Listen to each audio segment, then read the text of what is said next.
Okay, so the ones that we've looked at so far, the examples we've looked at so far have been continuous functions, meaning that the graph is one continuous, although they might change directions or whatnot, one continuous graph. The next example is going to be a discontinuous graph. I think the name is obvious once you see the graph, right? But you might put this example in your notes as a discontinuous example. Go on and do the last problem, number 6. Okay, this one's pretty tough. Let's get my box here to cover it up. So take your hand or another piece of paper, cover the graph up, and let's start with domain. Begin slowly revealing the left side to figure out the smallest domain value. And where is it? There it is right there. So we're going to start at -3, but recognize that it is an open circle, so we will do parenthesis. I probably should have written smaller. In fact, let's do that again. Write fairly small because I think there's a little bit more we're going to write on this one. So we start at -3, comma, and then let's continue until we get to where it stops. So here we have a vertical asymptote, and so it gets to -2 but never actually touches it. It's just going to approach -2. So we will say it gets to -2, close parenthesis. Now we do a union symbol, and we go back and start revealing. Okay, so there's a break here. When does it pick up again? It picks up right there at an x value of 1. So we're going to say it restarts at 1. It's an open circle. And then it continues until we get to what value? A value of 4. This is where kids will make a mistake by saying it ends at the value of 4. But if we do that, okay, don't write this part down. If we say 4 here with a bracket, then we'd say we're going to do a union of, and then we would continue on from 4. Well, that would make no sense because what we'd be doing is saying, hey, we're going to, let's get that out of the way. We're going to end at 4, include 4, start at 4 again. Really, we don't need any of this then. We don't need to say we're going to end at 4 and then continue on at 4. There was never a break here.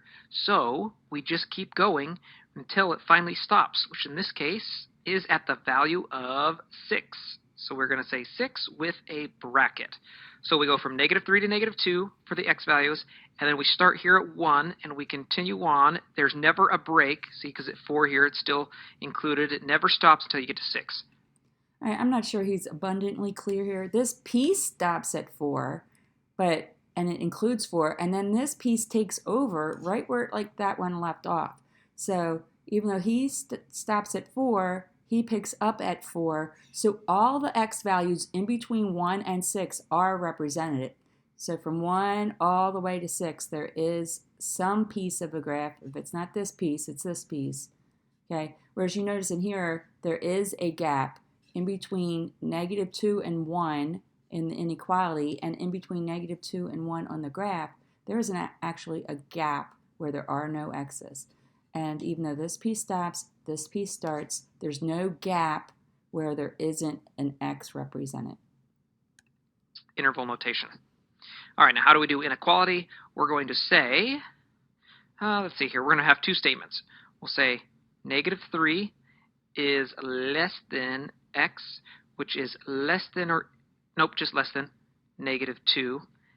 And we also have, whoops, that's and we have 1 less than x, which is less than or equal to 6. So once you have the interval notation, you just kind of step by step write out the inequality notation.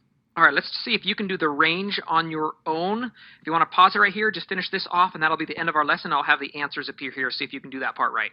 So remember the range, you're focused on the y values. And there's your answer to number 6. We have -infinity to -2. As you reveal here, you can see why that is. -infinity because the arrow goes down, and then as you come up here, see there might be two pieces, but if you look at only the y values, these are the same y values. So it goes -infinity up to -2. As you scroll up here, and then if you keep going, where does it start again? When you get up here to 3, and then it continues up until the y value of 6, and it stops. All right, so again, there's two different pieces, but their y values are the same. I mean, his y values are all included in his y values. So the lowest y value is going to be -infinity, and then going up, there's a y, a y, a y, until you get to -2. So he has all the same y's All his y's are a subset of his y's. Okay. Then this union here tells me there's a gap. There's a gap where there are no y's. So there's no y's in between -2 all the way until you get to 3. And that's what this is saying here. So you're looking at the y values again. Okay,